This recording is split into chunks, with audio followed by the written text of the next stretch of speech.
Hello, and welcome to Coaching Corner with me, Tracy Forsyth. So, today we're going to be talking about how to stop worrying about what other people think of you. And I'm going to start off with a fantastic quotation. I'm never quite sure what it is actually these days, quotation from Eleanor Roosevelt. So, she said, "You wouldn't worry so much about what people think of you if you realized how seldom they did." What wise words are those? And I think they're very, very true. We spend so much time worrying about what others think, when the truth is they're probably more likely to be worrying about themselves than giving us a second thought. Which brings me to another saying: assumption is the mother of all mistakes. Or you can insert the expletive starting with F and ending with ups. Assumption is the mother of all F ups.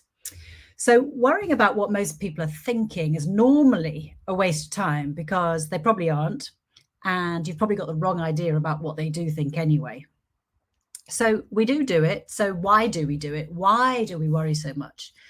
And I think it's a few things, mainly to do with external validation. So that being reliant on what others think about you to maintain our sense of safety and self-worth. For starters, I think most people want to belong in some way. They want to be an accepted part of a group, a family, a team, a tribe.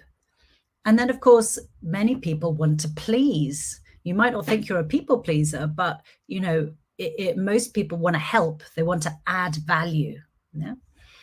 And the third thing is that for most people, their sense of self-worth is wrapped up in being good, being perfect, being faultless, being good at what they do. And isn't that hard? All of those things. That's a lot of weight to bear and a lot of kind of like energy going on up here.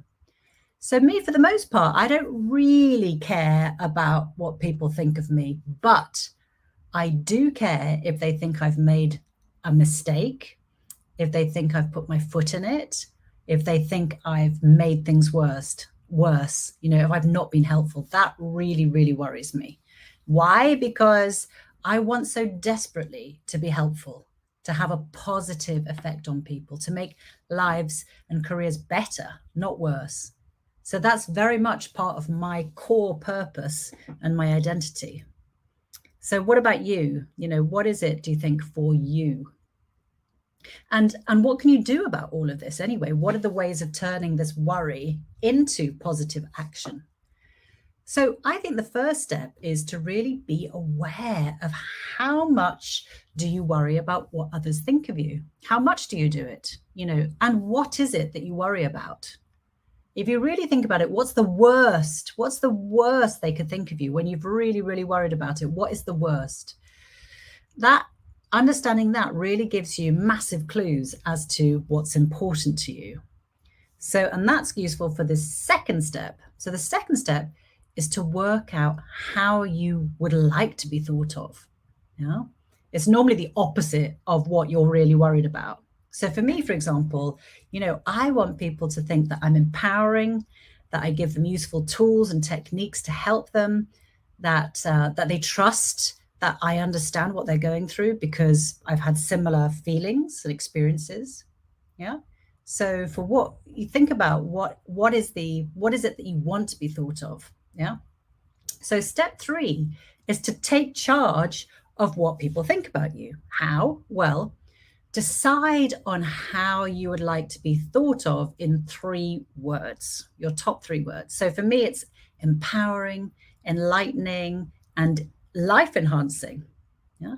So then look at what evidence you have, what evidence in your actions, your work, how you communicate, what you do of those 3 words. Yeah. If there is no evidence, then you've got some work to do. You just start creating that evidence.